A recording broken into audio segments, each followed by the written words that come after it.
Welcome to This Explainer. Look, right now, the global conversation is dominated by one absolutely urgent reality. Climate policy matters more today than at literally any other point in human history. We're seeing crazy shifts in weather patterns, super rapid urbanization, and we are in desperate need of sustainable development. But here's the thing. A policy is only as good as the machine that enforces it, right? Have you ever wondered how a massive, rapidly developing nation of over 1.4 billion people actually manages its natural resources day in and day out? Well, today, we're taking a fascinating look under the hood of India's Ministry of Environment, Forest and Climate Change.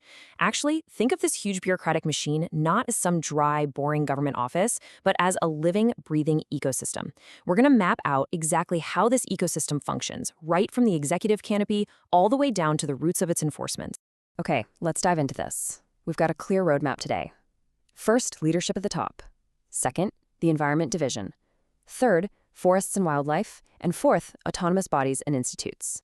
But before we look at the leadership in New Delhi, I want you to consider this staggering number, 19. That is the number of regional and sub-offices this ministry operates across the country. We're talking about an operational footprint stretching from Bangalore and Chennai down south, all the way up to Shimla in the north, and across to Shillong and Guwahati in the northeast. This geographically vast network is absolutely crucial because, climate policy just can't be executed from a single desk. It requires an active, localized presence in every single unique biome across the subcontinent. Which brings us to Section 1, Leadership at the Top, the canopy. And this brilliantly illustrates how decisions actually flow out to those 19 regional offices. We look to the executive canopy. Right at the very top, holding the ultimate cabinet-level responsibility, is Shri Bhupender Yadav. Supporting him is the Minister of State, Shri Kirti Vardhan Singh. But of course, policy needs actual implementation, which brings us to the administrative head, the Secretary, Mr. Tanmay Kumar. Finally, managing the incredibly vast and specialized forestry sector is the Director General of Forest and Special Secretary, Mr. Sushil Kumar Awasthi. So, when a new climate initiative is launched, it flows down precisely through this highly structured chain of command. Just beneath that executive leadership, the ministry essentially splits its operational focus into two massive branches. On one side, you have the Environment Division, which handles things like pollution control, climate change, hazardous substances, and wetlands. On the flip side is the Forest and Wildlife Division, which is strictly focused on conservation, eco-sensitive zones, and specific wildlife protections, like Project Elephant. And honestly, this split makes perfect sense. Managing urban and industrial pollution requires a completely different set of tools and expertise compared to, say, tracking tiger populations or managing the Green India mission. Let's zoom in on that first branch.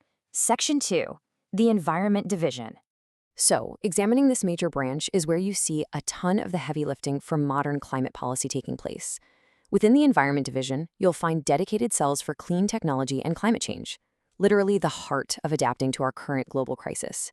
You've also got the Control of Pollution and the absolutely crucial Environmental Impact Assessment Division. They're the ones determining whether new infrastructure projects get a green light. They even have highly specific regulatory cells, like hazardous substances management and the Montreal Protocol and ozone cell. It's this level of granular organization that ensures everything from international ozone treaties to local wetland conservation has a dedicated team of bureaucrats pushing the agenda forward. Now for the other side of the tree, Section 3, Forests and Wildlife. Now, what's really interesting about this slide is the intense specialization required to manage India's diverse landscapes. It's incredible. You don't just have some generic nature department, right? You have a dedicated desertification cell, which is intensely relevant right now as climate change actively threatens soil viability. You have cells managing eco-sensitive zones and forest conservation. And you've got targeted species-specific initiatives like Project Elephant, operating right alongside massive national efforts like the Green India mission, which focuses entirely on increasing forest and tree cover. Because these wildlife and forestry initiatives are so deeply tied to national identity and ecological health, they require highly specialized leadership. According to the ministry's directory, vital divisions like wildlife, forest protection, the Green India mission, and Project Elephant are placed under the direct purview of specialized leadership, specifically the Additional Director General of Forests, a role held by Mr. Ramesh Kumar Pandey. This setup ensures that actual field experts, rather than just general administrators, are keeping a close eye on the nation's most vulnerable ecosystems. Okay, so we've mapped out the canopy and the massive branches in New Delhi. But let's be real, a government ministry is just paper and policy unless it has a way to enforce its rules and gather real data. Which brings us to a crucial question. Where do environmental disputes actually get resolved? Where does the enforcement happen? And who is out there in the mud doing the ecological research? Let's find out. Section 4. Autonomous Bodies and Institutes. Focusing on the external roots of our ecosystem metaphor, we know good climate policy is absolutely dependent on good data. Notice how the ministry smartly separates its data collection from its active academic research. On one side, you have the survey organizations, the Forest Survey, Botanical Survey, and Zoological Survey of India. They're the ones out there counting trees, cataloging plant species, and tracking animal populations. On the other side, you have the research and education hubs taking that raw data and analyzing it. Places like the Wildlife Institute of India, the Indian Council of Forestry Research and Education, and specialized centers like the GB Pant National Institute of Himalayan Environment. This structure guarantees that policy decisions are backed by rigorous, independent science. So the crucial point is that while the institutes do the research, these dedicated authorities and bureaus provide the actual enforcement muscle. If you're polluting a river, you're answering to the Central Pollution Control Board. If you're poaching, you have to evade the Wildlife Crime Control Bureau. You also have massive conservation authorities dedicated entirely to specific protections, like the National Tiger Conservation Authority and the National Biodiversity Authority. Essentially, these boards and bureaus act as the immune system of the whole ecosystem, actively fighting off threats to the environment. But what happens when there's a serious conflict? Well, that is exactly where the National Green Tribunal, or NGT, steps in. In a time when rapid development is constantly threatening vulnerable biomes, the NGT operates as the critical legal mechanism holding this entire framework together. If a massive corporation violates an environmental impact assessment or, say, a local government fails to protect an eco-sensitive zone, the NGT is the specialized venue for environmental dispute resolution. It literally gives the ministry the legal teeth necessary to enforce real accountability.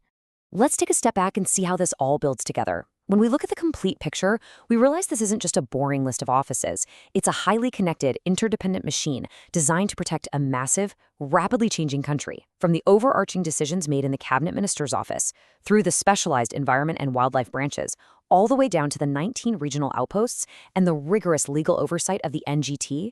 It is one giant, cohesive bureaucratic blueprint built to face down the most pressing climate challenges of our time.